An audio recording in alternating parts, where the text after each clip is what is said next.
സ്വർഗാരോപിതയായ പരിശുദ്ധ ദേവമാതാവ് ഒരു സ്നേഹനിലാവായിരുന്നു. വെളിച്ചവും സ്നേഹവും പകരുന്ന നല്ലൊരു അമ്മ. ഓരോ അമ്മമാരും സ്നേഹത്തിൻ്റെയും കാരുണ്യത്തിൻ്റെയും സഹനത്തിൻ്റെയും നിറകുടങ്ങളാണ്. സ്നേഹനിലാവ് എന്ന ഈ ടെലിഫിലിം പറയുന്നത് കുടുംബത്തിനും സമൂഹത്തിനും സഭയ്ക്കും വേണ്ടി ജീവിച്ച ഒരമ്മൂമ്മയുടെ സ്നേഹത്തിൻ്റെ കഥയാണ്. ഒപ്പം ലഹരിക്ക് അടിമപ്പെടുന്ന ഈ യുവതലമുറയ്ക്ക് ഒരു മുന്നറിയിപ്പും കൂടെയാണ്. സ്നേഹനിലാവ് എന്ന ഈ ടെലിഫിലിമിന് എല്ലാ ആശംസകളും അഭിനന്ദനങ്ങളും നേരുന്നു. ദൈവം അനുഗ്രഹിക്കട്ടെ.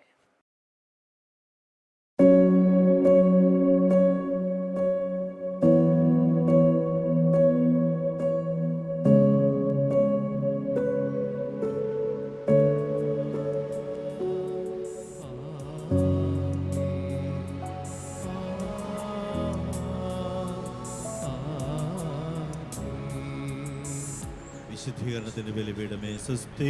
ഞങ്ങളുടെ കർത്താവിന്റെ കൃപയുടെ സ്വസ്തി. അങ്ങ് ഞങ്ങൾ സ്വീകരിച്ച കുർബാന കടങ്ങളുടെ പൂർത്തിക്കും പാപങ്ങളുടെ മോചനത്തിനും കാരണമാകട്ടെ. ഇനി ഒരു ബലി അർപ്പിക്കുവാൻ ഞങ്ങൾ വരുമോ ഇല്ലയോ എന്നറിഞ്ഞുകൂടാ.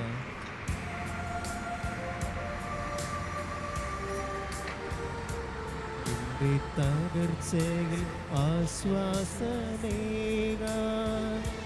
നിന്റെ തളർച്ചയിലൊന്നു ചേരാൻ, നിന്നെ താരാട്ടു പാടിയുറക്കാൻ, ഇതാ ഇതാ നിന്റെ അമ്മ. നിന്റെ തകർച്ചയിൽ ആശ്വാസമേകാൻ, നിന്റെ തളർച്ചയിലൊന്നു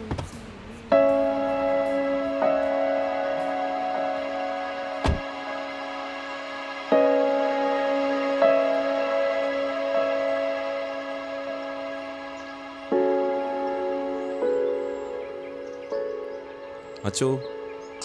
റോയു, അച്ഛനെ കാണണമെന്ന് മോൻ പറഞ്ഞു. ഞാൻ പറഞ്ഞായിരുന്നു.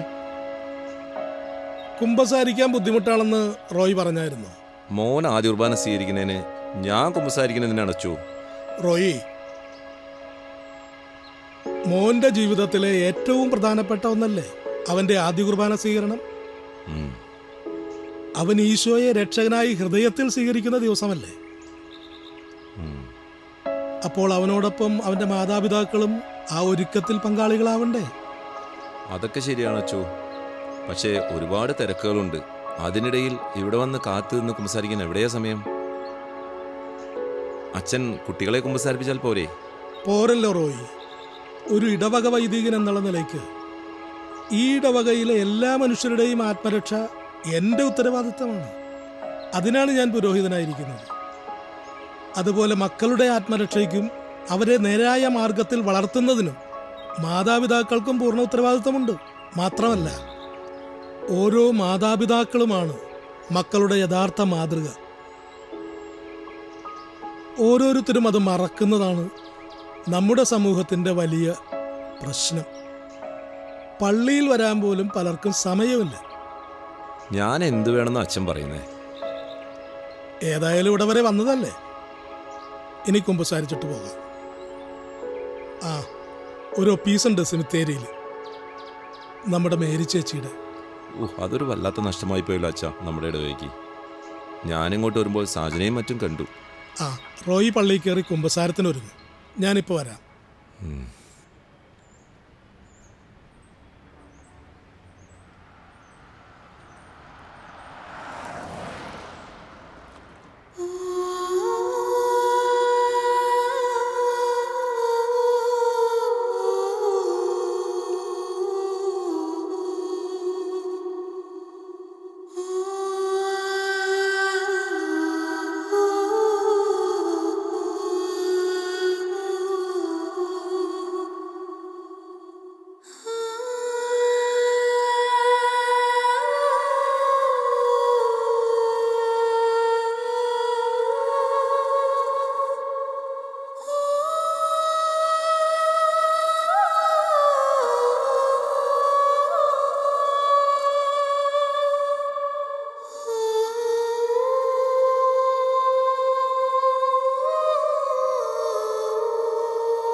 മരിച്ചവരെ ഉയർപ്പിക്കുന്നവനെ നിന്റെ തിരുനാമത്തിന് സ്തുതി. പ്രാർത്ഥിക്കാം, നമുക്ക് സമാധാനം. കരുണയുള്ള കർത്താവേ, കരയുന്നവർ നിന്നെ വിളിക്കുകയും സങ്കടപ്പെടുന്നവർ നിന്നെ ആശ്രയിക്കുകയും ചെയ്യുന്നു. നിന്റെ വാഗ്ദാനങ്ങളുടെ പ്രതീക്ഷയാൽ നിന്റെ ദാസിയെ ആശ്വസിപ്പിക്കണമേ. ജീവന്റെയും മരണത്തിന്റെയും നാഥനും പിതാവും പുത്രനും പരിശുദ്ധാത്മാവുമായ സർവേശ്വര, ആമേൻ.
ഇപ്പോഴും എപ്പോഴും എന്നേക്കും.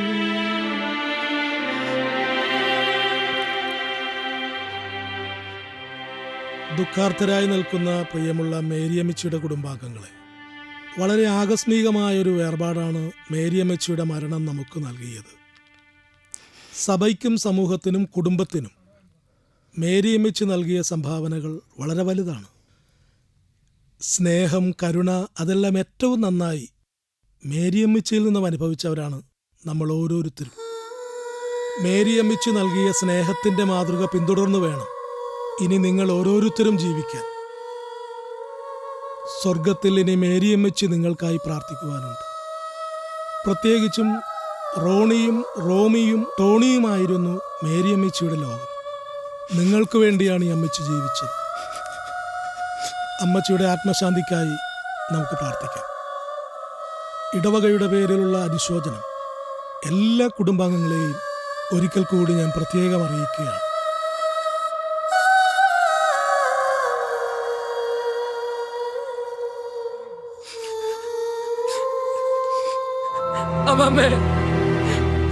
റോണി, മോനെ റോണി, മോനെ റോണി, എഴുന്നേറ്റേ. റോണി എണീറ്റേ. നീ റോണി, എനിക്ക് മോനെ റോണി, മോനെ എനിക്ക് നീ മോനെ റോണി, മോനെ എഴുന്നേറ്റ്. റോണി, റോണി, ചേട്ടായി, മോനെ ചേട്ടായി എഴുന്നേക്ക്. എഴുന്നേറ്റെ. ചേട്ടായി,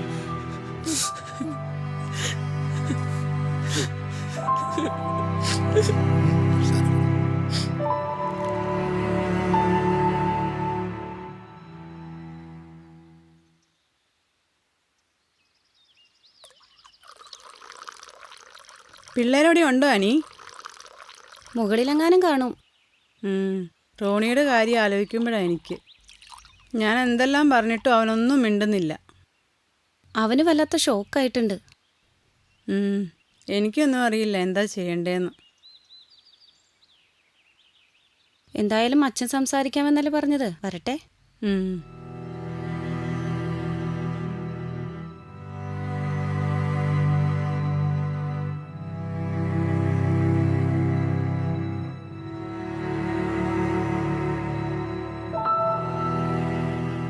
ഒരു പരിഹാരം കണ്ടെത്താതെ പറ്റില്ലല്ലോ അളിയാ. ഈ കണ്ട കാലം മുഴുവൻ ഞാൻ പ്രവാസിയായി കഷ്ടപ്പെട്ടത് ഈ കുടുംബത്തിന് വേണ്ടി തന്നെയല്ലേ ബെന്നി? കുടുംബവും മക്കളും എല്ലാം സമൂഹത്തിൽ മാന്യമായി ജീവിക്കാൻ. അതെല്ലാം ഒരു ദിവസം പെട്ടെന്ന് ഇട്ടെറിഞ്ഞ് ഇങ്ങോട്ട് പോരാൻ പറ്റുമോ? എന്തെങ്കിലും ഒരു അടിയന്തര പരിഹാരം കാണാതെ പറ്റില്ല അച്ചായ. ഞങ്ങളുടെ കാര്യം അറിയാലോ. ബെന്നിച്ചായന്റെ ലീവും തീർന്നു. അമ്മച്ചിയുടെ 7 അടിയന്തരം കഴിഞ്ഞിട്ട് ഒരാഴ്ചയായി. എന്നിട്ടും അതിൻ്റെ ആഘാതത്തിൽ നിന്ന് പിള്ളേർ ഇതുവരെ മാറിയിട്ടില്ല. പ്രത്യേകിച്ചും റോണി. അവനൊന്നും മിണ്ടുന്നുകൂടിയില്ല എന്നോട്. നിങ്ങളിങ്ങനെ ഓരോന്ന് പറഞ്ഞുകൊണ്ടിരുന്നാൽ പിള്ളേരുടെ കാര്യം ആരും നോക്കുന്ന? അവളുണ്ടായിരുന്നപ്പോ ആരും ഒന്നും അറിഞ്ഞിരുന്നില്ല. ഒന്നിനും നിങ്ങളെ ആരെയും ബുദ്ധിമുട്ടിച്ചുമില്ല.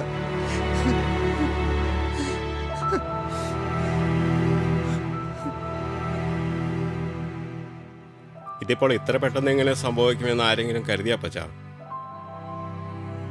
അളിയൻ പറഞ്ഞതുപോലെ ഞങ്ങളെല്ലാം വിദേശത്ത് കഷ്ടപ്പെടുന്നത് മക്കൾക്കും കുടുംബത്തിനും വേണ്ടി തന്നെയല്ലേ?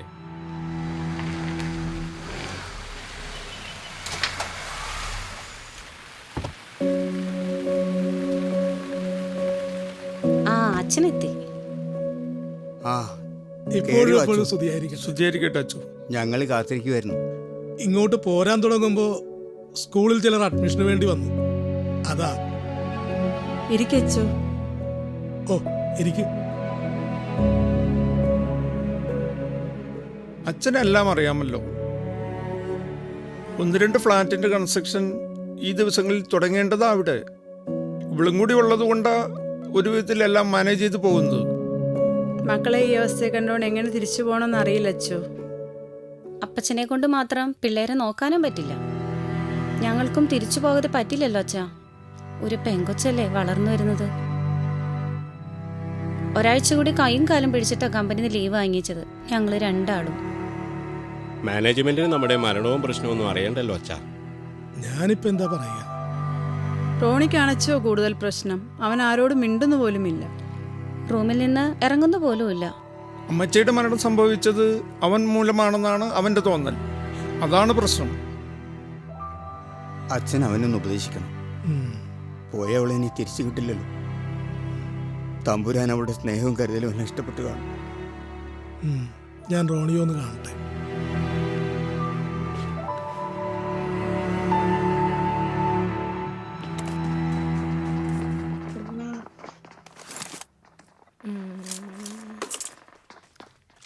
അച്ഛൻ ഈശോമിശിഹായ്ക്ക് സ്തുതിയായിരിക്കട്ടെ അച്ചോ. ഇപ്പോഴും എല്ലായ്പ്പോഴും സ്തുതിയായിരിക്കട്ടെ. എന്താ പരിപാടി രണ്ടുപേരും കൂടി? ഒന്നുമില്ല, ചുമ്മാ. അവനെപ്പോഴും ഈ കിടപ്പ് തന്നെയാ. ഞാനൊന്ന് നോക്കട്ടെ. വാ.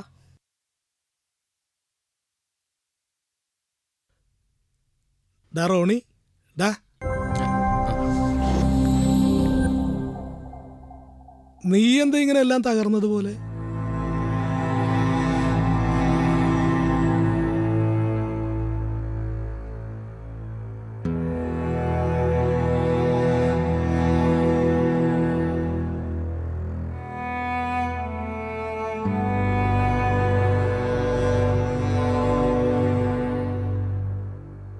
ഈശോയെ, ഈ പ്രതിസന്ധിയിൽ നിന്ന് ഈ കുടുംബത്തെ രക്ഷിക്കണമേ.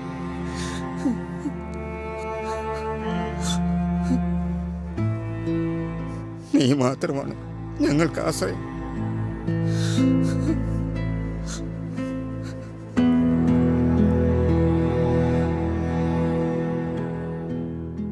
നീയൊന്നും പറഞ്ഞില്ല. ആരെന്തൊക്കെ പറഞ്ഞാലും എനിക്കറിയാം, ഞാൻ കാരണം എൻ്റെ അമ്മച്ചി. നീ ഇങ്ങനെ സങ്കടപ്പെടാതെ റോണി. ഇപ്പോ എല്ലാവരും വിഷമിക്കുന്നത് നിന്നെ പ്രതിയാ. നീ നോർമലായാല് പപ്പയ്ക്കും അമ്മയ്ക്കും ആൻറ്റിക്കും ഒക്കെ തിരിച്ചു പോകാൻ പറ്റൂ. പൊക്കോട്ടെ, എല്ലാവരും പൊക്കോട്ടെ. അല്ലേലും പപ്പയും അമ്മയും ഒന്നല്ലല്ലോ ഞങ്ങളെ വളർത്തിയത്. അമ്മാമ്മയാ ഞങ്ങളുടെ പാവ അമ്മാമ്മ. അല്ല, അമ്മച്ചിയായിരുന്നു ഞങ്ങൾക്ക്.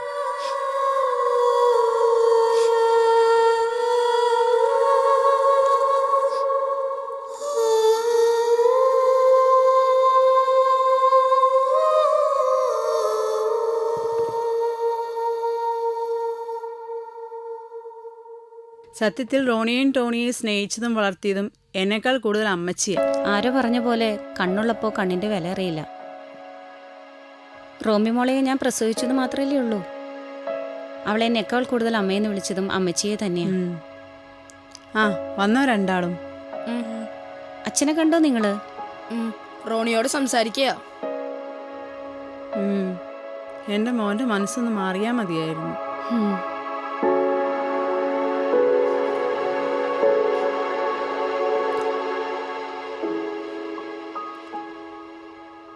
റോണി, നീ എന്താ ആലോചിക്കുന്നേ? അച്ഛൻ അറിയാമോ, ഞങ്ങൾക്ക് ഓർമ്മ വയ്ക്കുമ്പോൾ പപ്പയും അമ്മയും ഗൾഫിലാ.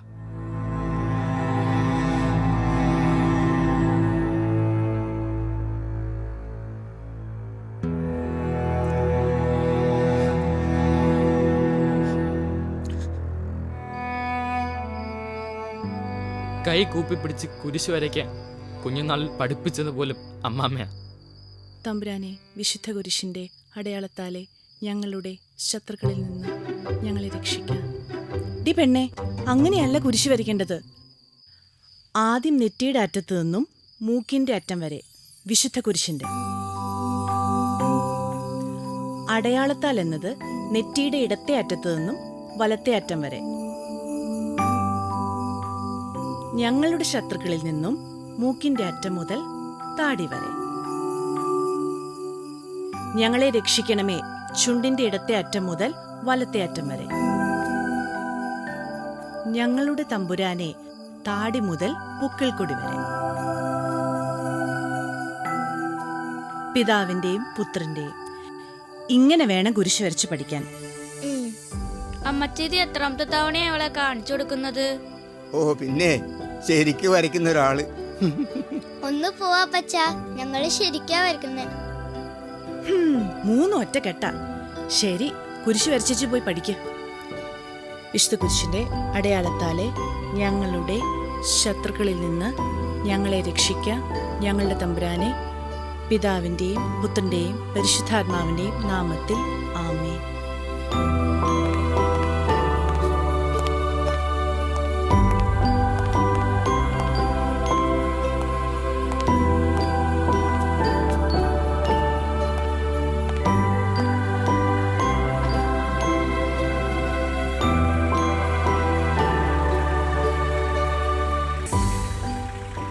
കാലം തെറ്റിയുള്ള അതികഠിനമായ ചൂടുകാലത്തും കോരിച്ചൊരിയുന്ന മഴക്കാലത്തും ഒരു ദിനചര്യയായി ഓരോ ദിവസവും ഞങ്ങളെ ഒരുക്കി കൃത്യസമയത്ത് ലഞ്ച് ബോക്സും ശരിയാക്കി സ്കൂൾ ബസ്സിൽ കയറ്റി വിടാൻ അമ്മച്ചി സഹിച്ച ത്യാഗം വലുതാണച്ച.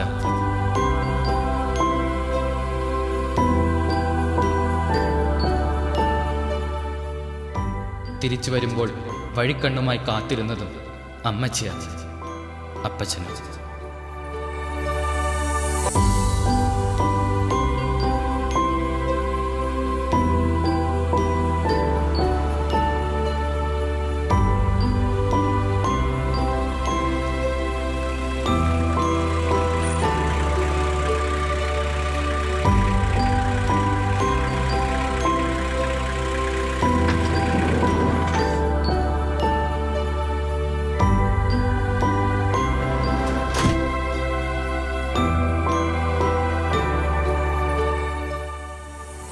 ഞങ്ങളെ പള്ളിയിൽ കൊണ്ടുപോയതും പ്രാർത്ഥിക്കാൻ പഠിപ്പിച്ചതും അമ്മച്ചിയാണ്.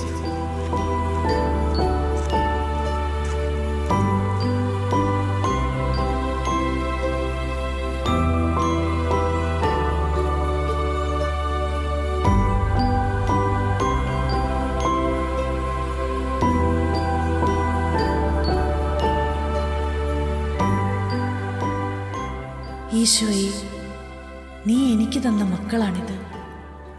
സമൂഹത്തിന് ഉപകരിക്കുന്ന നല്ല മക്കളായി ഇവരെ വളർത്തി വലുതാക്കാൻ നീ എന്നെ സഹായിക്കണേ. മോശം കൂട്ടുകെട്ടിലൊന്നും പെടുത്താതെ എൻ്റെ മക്കളെ കാത്തോളണേ. നിന്നോടല്ലാതെ മറ്റാരോടും ഞാൻ പറയും? ഈശോയെ, കാത്തോളണേ.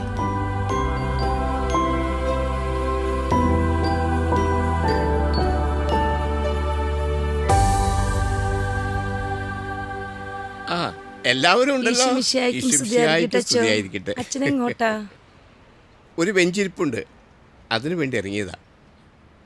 പിന്നെ ഈ തവണത്തെ മാതാവിൻ്റെ തിരുനാൾ പ്രസിദ്ധിമാർ ഈ ഇടവകയിലെ എല്ലാ മേരിമാരാണ് കേട്ടോ.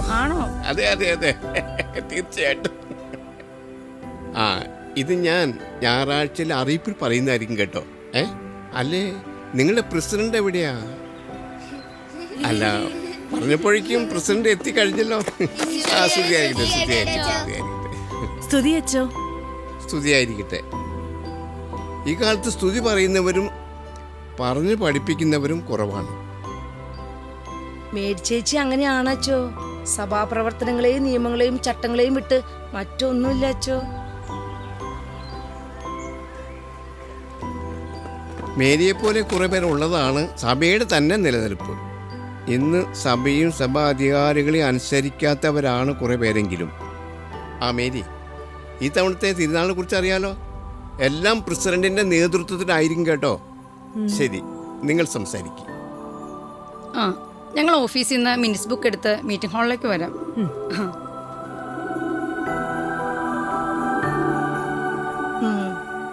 കുറച്ച് ദിവസമായി മേരി ചേച്ചിക്ക് എന്തൊരു പ്രയാസമുണ്ടല്ലോ. മുഖത്ത് നോക്കിയാൽ എനിക്കറിയാം.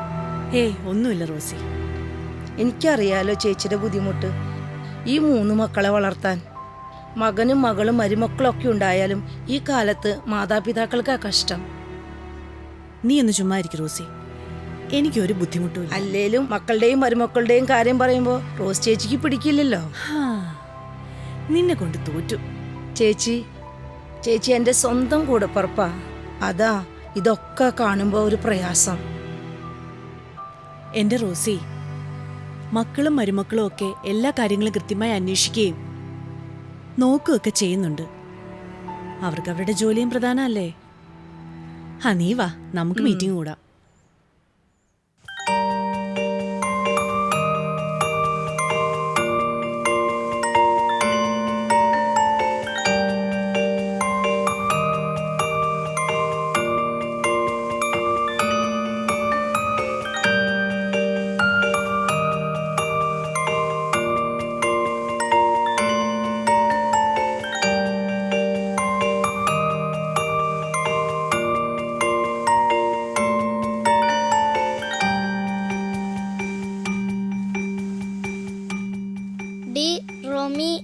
എന്താ പിന്നെ നിന്റെ മുഖം എന്താ വല്ലാണ്ടിരിക്കണേ? അത് പറ. അമ്മയെ ഓർത്തു.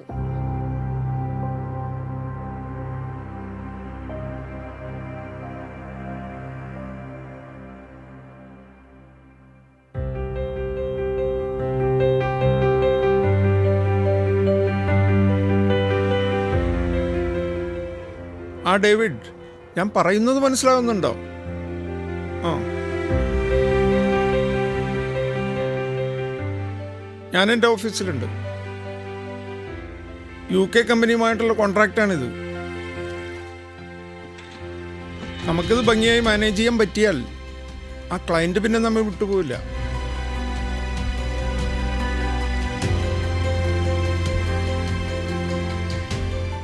ആ ഫയൽ കിട്ടിയോ സജി?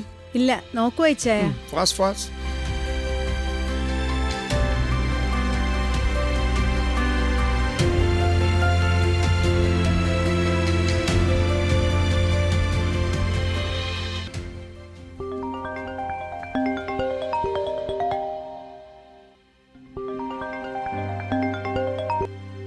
പപ്പാ. മോനേടാ, പപ്പ അല്പം ബിസിയാ, പിന്നെ വിളിക്കാട്ടോ. പപ്പ, മമ്മി. മമ്മി അല്പം ബിസിയാടാ, പിന്നെ വിളിക്കാം. എന്താ മോൻ പറഞ്ഞേ? ഒന്നും പറഞ്ഞില്ല, അല്ലോ സ്കൂൾ കാര്യമായിരിക്കും. പിന്നെ വിളിക്കാം. സജിയ ഫയലൊന്ന് നോക്കി. എന്തായിരിക്കും മോൻ വിളിച്ചത്?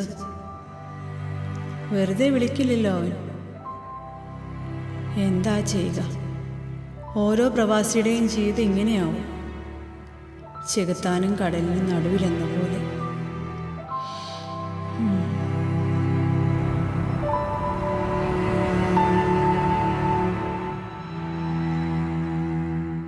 ആന്റീനെ അങ്കിളിനെ ഫോണിൽ കിട്ടിയില്ല. കിട്ടിയ പപ്പയാണെങ്കിൽ ബിസിയും. അവർക്ക് നമ്മളെ ഒന്നും വേണ്ടെന്നാ തോന്നണേ.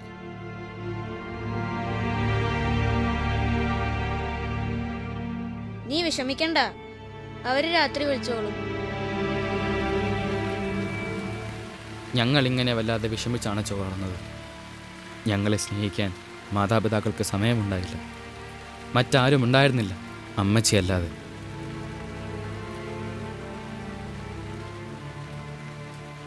അവർ ഞങ്ങൾക്ക് പണവും സൗകര്യങ്ങളും ഇഷ്ടം പോലെ തന്നു. ഞങ്ങൾ വളർന്നു. സൗകര്യവും സമ്പത്തും പിന്നെയും കൂടി. സ്നേഹം മാത്രം കുറഞ്ഞുപോയി. അപ്പോൾ പലവിധ സുഖങ്ങളും സ്നേഹവും പുറം ലോകത്ത് ഞങ്ങളെ കാത്തിരുന്നു.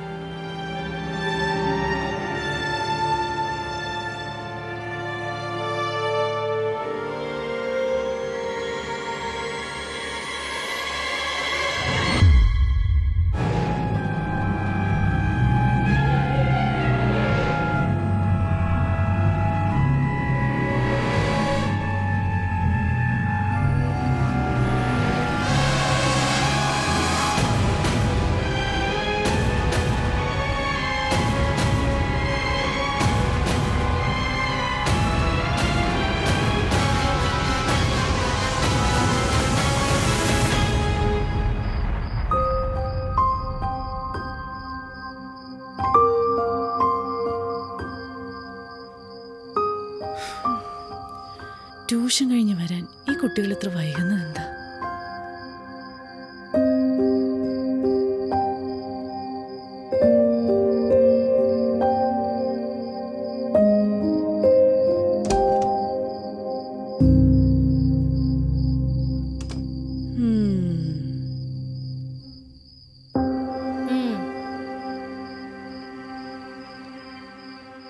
നീ അവിടെ നിന്നേ. ഇവൻ ഇതെന്തു പറ്റി? ഈ ഇടയെ റൂണിമോന് വല്ലാത്ത മാറ്റമുണ്ട്.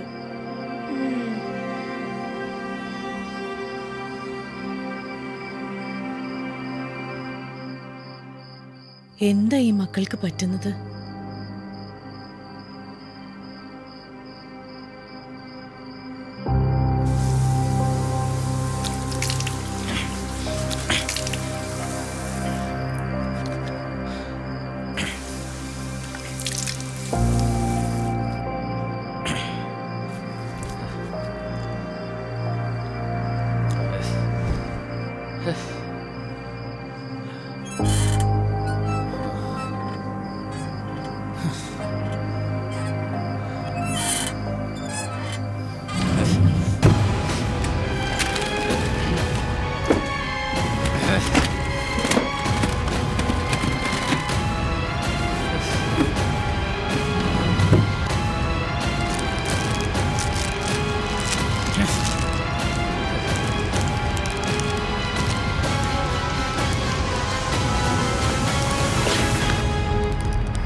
എന്താ ഇത്? ഒന്നുമില്ല, നീ പോയേ. ആ, എനിക്കെല്ലാം മനസ്സിലായി. നിന്നോട് ഞാൻ അന്നേ പറഞ്ഞതാ ചാർലി എങ്ങനെയോ കൂട്ടു നിർത്താൻ. നീ എന്റെ ചേട്ടനാവനും ഭരിക്കാണെന്ന് വരണ്ട. പോടാ, മുറിയുന്നു പോടാ. എന്താ മക്കളെ, എന്താ പ്രശ്നം? പ്രശ്നം എന്താണെന്ന് അറിയണോ നിങ്ങക്ക്? നിങ്ങളാ പ്രശ്നം. നിങ്ങൾ ഞങ്ങളെ വളർത്തേണ്ട പ്രശ്നം. അതുകൊണ്ടാ ഞങ്ങളുടെ പപ്പയും മമ്മയും ഞങ്ങളെ തിരിഞ്ഞു നോക്കാത്തെ. മോനെ,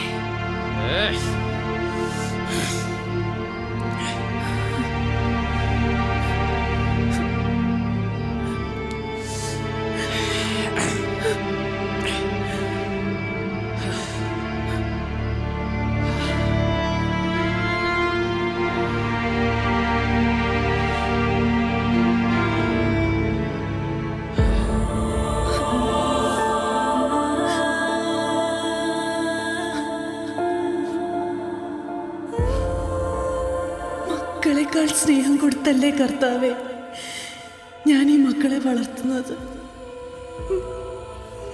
നീ കാണുന്നില്ലേ? എന്നിട്ട്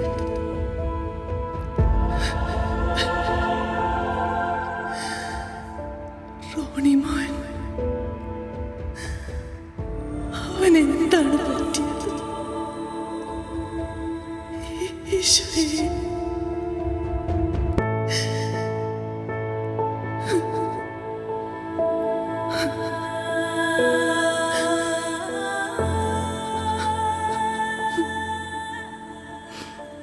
നേരം ഒരുപാടായല്ലോ മേരി ചേച്ചി. കരയുകയായിരുന്നു. ഞാനിത്ര പൊന്നുപോലെ അച്ഛ അവരെ വളർത്തുന്നത്. ഞാൻ അറിഞ്ഞു. തോമസ് ചേട്ടൻ വന്നിരുന്നു. കുട്ടികളുടെ ചില കൂട്ടുകെട്ടുകളാണ് അവരെ വഴിതെറ്റിക്കുന്നത്. പപ്പയും മമ്മിയും പണത്തിനൊരു കുറവും വരുത്തുന്നുമില്ലല്ലോ. എല്ലാം ശരിയാകും. ചേട്ടത്തെ വീട്ടിലേക്ക് ഇല്ലേ?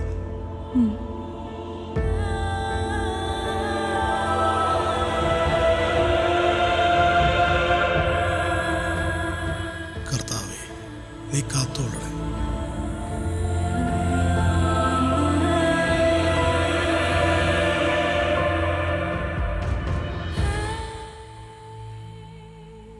ഞാൻ പറയുന്നത് നീ മനസ്സിലാക്കുന്നുണ്ടോ? ഡിവൈൻ ധ്യാന കേന്ദ്രത്തിലെ ആന്തരിക സൗഖ്യ ധ്യാനമുണ്ട്. ഞാൻ അച്ഛനെ വിളിച്ച് പറയാം. ധ്യാനം കഴിയുമ്പോൾ എല്ലാം ശരിയാവും. കേൾക്കുന്നുണ്ടോ നീ?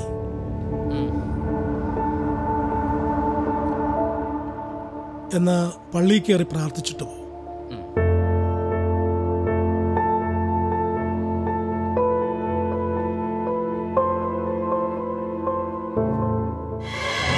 ഒരു ധ്യാനം ഒന്ന് പോയാടാ, വേറെ പണിയില്ലേ? നിന്റെ പാരന്റ്സിന് പണം ഉണ്ടാക്കല്ലേ താല്പര്യം.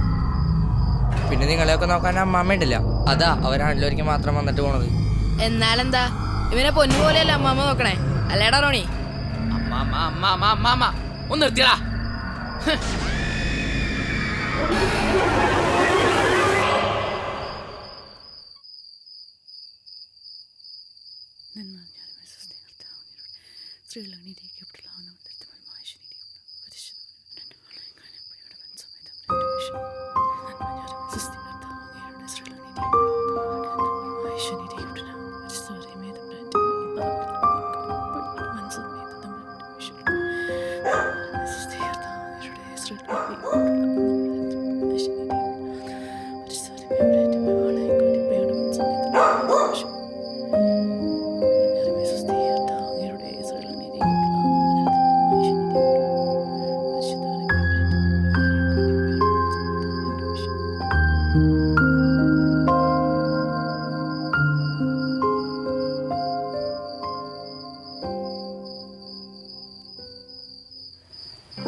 അപ്പൊ ഗുഡ് നൈറ്റ്.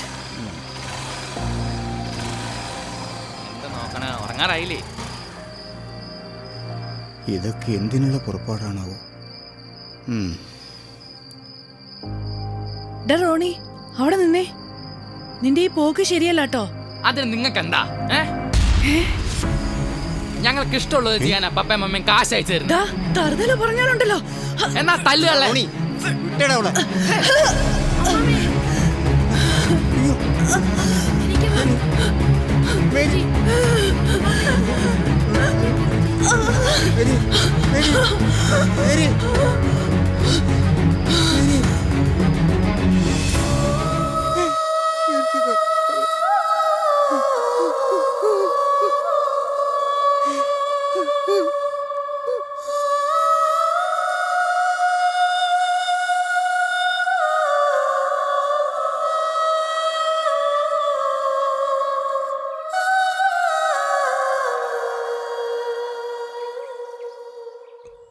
റോണി, നീ ഇതൊന്നും മനഃപൂർവ്വം പറഞ്ഞതും ചെയ്തതുമല്ലെന്ന് ഇവിടെ എല്ലാവർക്കും അറിയാം. നീ ഉപയോഗിച്ച ലഹരിയാണ് നിന്നെ കൊണ്ടിത് ചെയ്യിച്ചത്. ഇപ്പോൾ നിനക്കെല്ലാം ബോധ്യമായില്ലേ? എല്ലാത്തിനും നമുക്ക് പരിഹാരം ഉണ്ടാക്കാം. ഞാൻ കൂടെയുണ്ട്. നീ വാ.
സംഭവിച്ചതെല്ലാം ഓരോ സാഹചര്യങ്ങളായിരുന്നു. റോണി ഒന്നും മനഃപൂർവ്വം ചെയ്തതല്ലെന്ന് ഇവിടെ എല്ലാവർക്കും അറിയാം. നമ്മുടെ ജീവിതത്തിൽ ദൈവം ഓരോന്നും ഒരുക്കുന്നത് നമ്മുടെ നന്മയ്ക്കാണെന്ന് തിരിച്ചറിയണം. ഞാൻ പറയുന്നത് നിങ്ങൾക്ക് മനസ്സിലാകുന്നുണ്ടോ? ഞങ്ങളുടെ ആത്മീയ ഗുരു അച്ഛനല്ലേ? അച്ഛൻ പറയുന്ന ശരികൾ ഞങ്ങൾ എന്നും അനുസരിച്ചിട്ടല്ലേ ഉള്ളൂ. ബൈബിളിൽ പറയുന്നൊരു വചനമുണ്ട്, ബാലനെ അവൻ നടക്കേണ്ടുന്ന വഴിയിൽ അഭ്യസിപ്പിക്കണം. വൃദ്ധനായാലും അവനത് വിട്ടുമാറുകയില്ല. ആ വഴി പഠിപ്പിക്കാൻ തിരഞ്ഞെടുക്കപ്പെട്ടവരാണ് മാതാപിതാക്കൾ. ആവശ്യത്തിലേറെ സ്വാതന്ത്ര്യവും പണവും കുട്ടികളെ വഴിതെറ്റിക്കും. അപ്പോൾ നമ്മൾ സംസാരിച്ചതുപോലെ ഇനി സജി വീടിന്റെ ഉത്തരവാദിത്വം ഏറ്റെടുത്ത് കുട്ടികളെ നോക്കട്ടെ.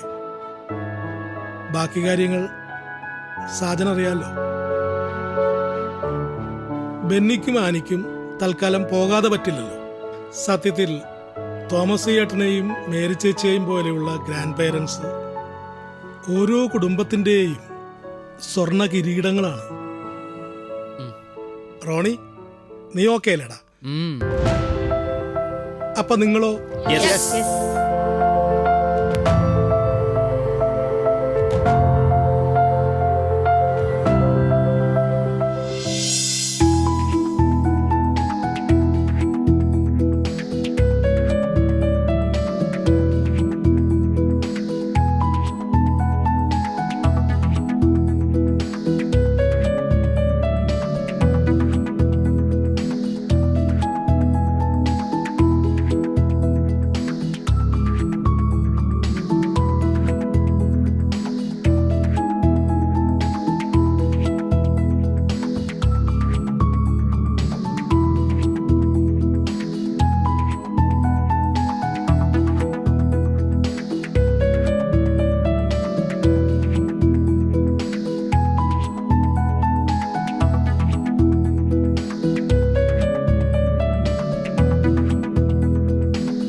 പിതാവിൻ്റെയും പുത്രൻ്റെയും പരിശുദ്ധാത്മാവിൻ്റെയും നാമത്തിൽ ആമേൻ.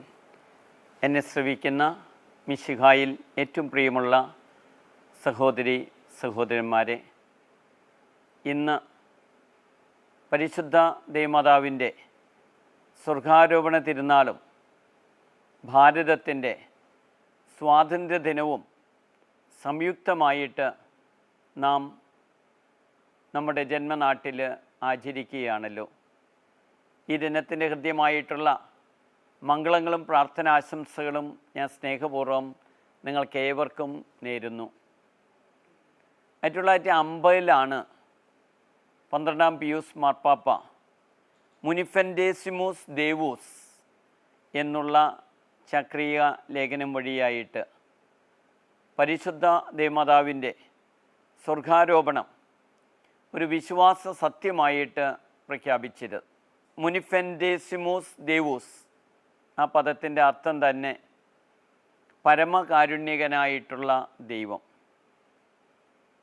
ഏതൊരു ചക്രീയ ലേഖനത്തിൻ്റെയും ആദ്യത്തെ 2 വാക്കുകളാണ് ആ ചക്രീയ ലേഖനത്തിൻ്റെ ടൈറ്റിലായിട്ട്, പേരായിട്ട് വത്തിക്കാൻ നൽകുക. ഈ പ്രമാണരേഖയുടെയും പേര് പരമകാരുണ്യകനായ ദൈവം. അതിന് കാരണവുമുണ്ട്.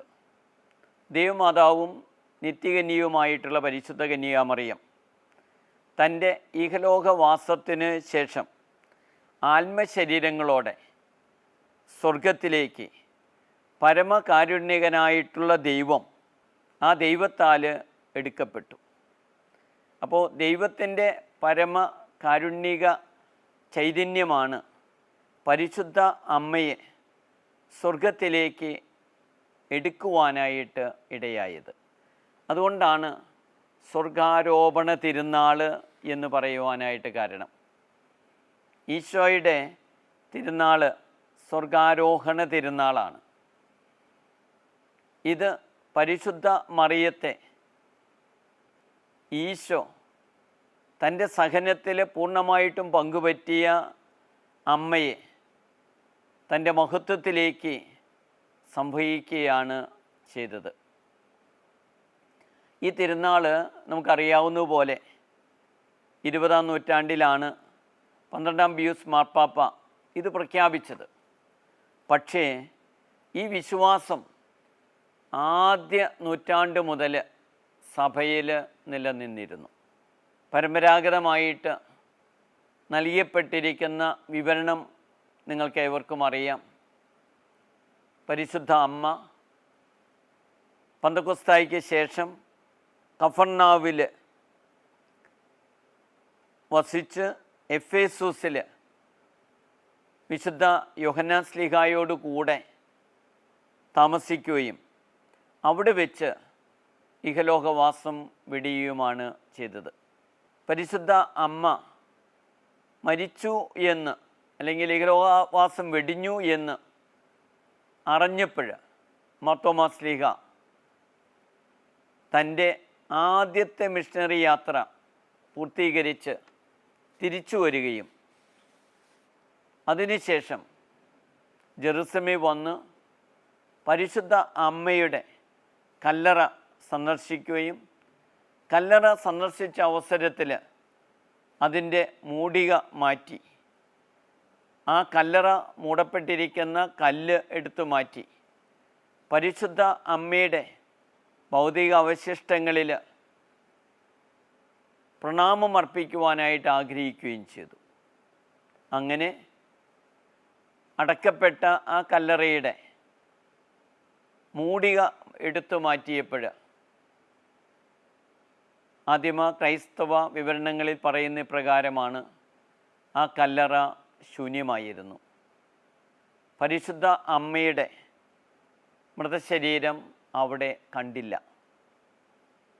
അന്നു മുതൽ ഈ വിശ്വാസം കൂടുതൽ ദൃഢപ്പെടുകയും പരിശുദ്ധ അമ്മ മരണമടയുകയല്ല ഉറങ്ങുകയായിരുന്നു എന്നാണ് ആദിമ കാലഘട്ടത്തിലെ തിരുനാളുകളുടെ പേരിൽ അറിയപ്പെട്ടിരുന്നത്. ദ ഫീസ്റ്റ് ഓഫ് ഡോർമീഷൻ ഓർ ഡോർമീരെ, ഉറക്കത്തിൻ്റെ, പരിശുദ്ധ അമ്മയുടെ ഉറക്കത്തിൻ്റെ തിരുനാൾ. പാശ്ചാത്യ സഭയിലും വളരെ പ്രത്യേകമായിട്ട് പൗരസ്ത്യ സഭകളിലും ഈ തിരുനാൾ ആഘോഷമായിട്ട് നടത്തിയിരുന്നു. അതാണ് പിന്നീട് സ്വർഗാരോപണ തിരുനാൾ എന്ന പേരിൽ അറിയപ്പെടുവാനായിട്ട് ഇടയായത്.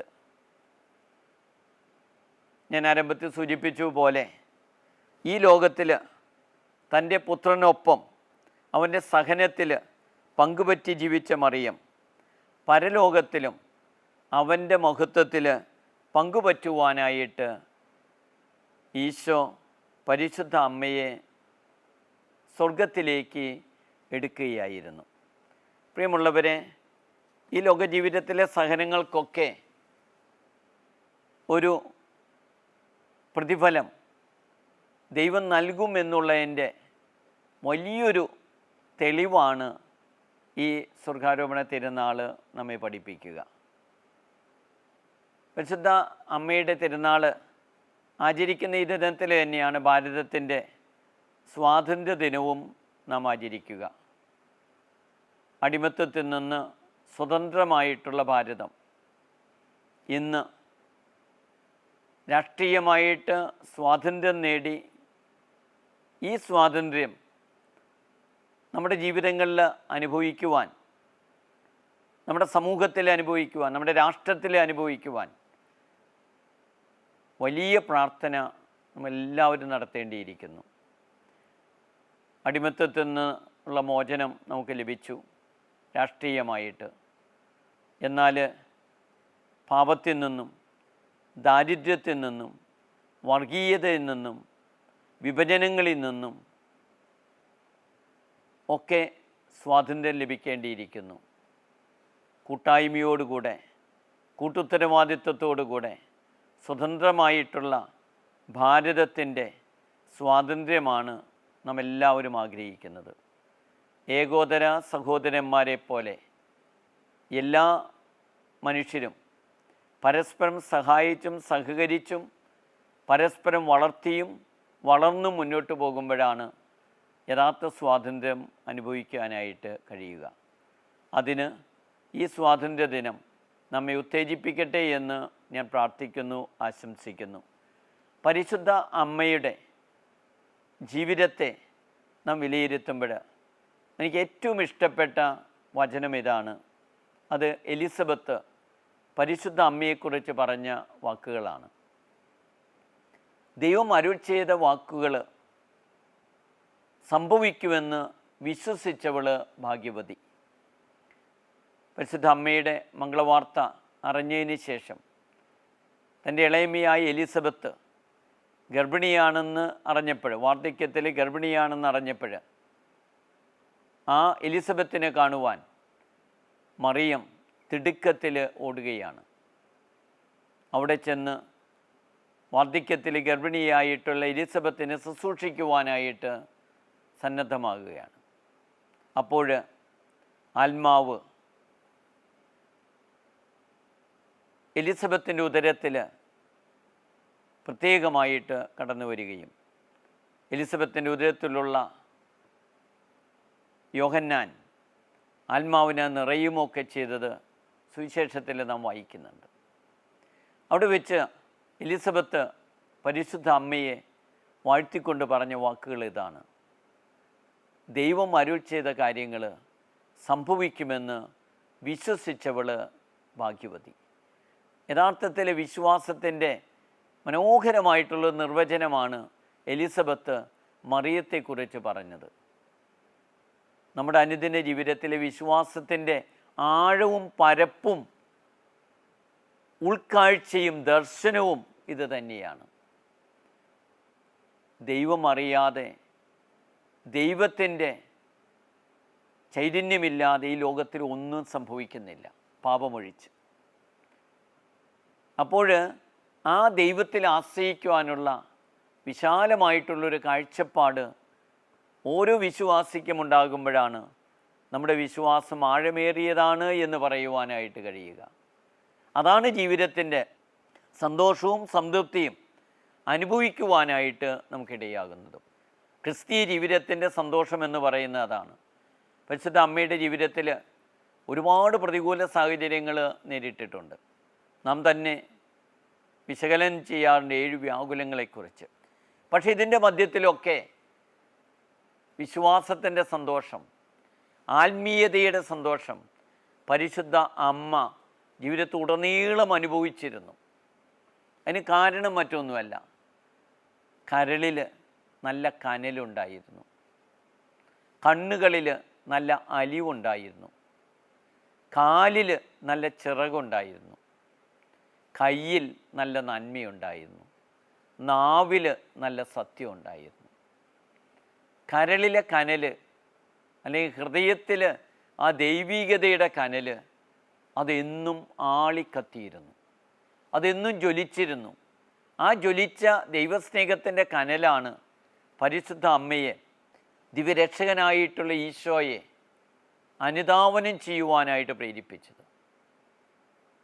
കുരിശിൻ്റെ വഴിയിൽ എല്ലാവരും ഉപേക്ഷിച്ചപ്പോഴും ആ കുരിശിൻ്റെ വഴിയിലൂടെ യേശുവിനെ പിൻചെല്ലുവാൻ, ആ കുരിശിൻ്റെ ചുവട്ടിൽ സഹനപുത്രിയായിട്ട് യേശുവിനോടൊപ്പമായിരിക്കുവാൻ, അവസാന നിമിഷത്തിൽ യേശുവിൻ്റെ മൃതശരീരം തൻ്റെ മടിയിൽ കിടത്തുവാൻ, ആ സഹനത്തിൻ്റെ ഏറ്റവും മൂർത്തിഭാവത്തിലും ആ ദൈവികതയുടെ കനൽ പരിശുദ്ധ അമ്മയുടെ ഹൃദയത്തിൽ കരളിലുണ്ടായിരുന്നു. ആ കനലാണ് പരിശുദ്ധ അമ്മയെ പ്രത്യാശയോടുകൂടെ കാത്തിരിക്കുവാൻ പ്രേരിപ്പിച്ചു. അതുപോലെ തന്നെ കണ്ണിൽ നല്ല കനിവ്.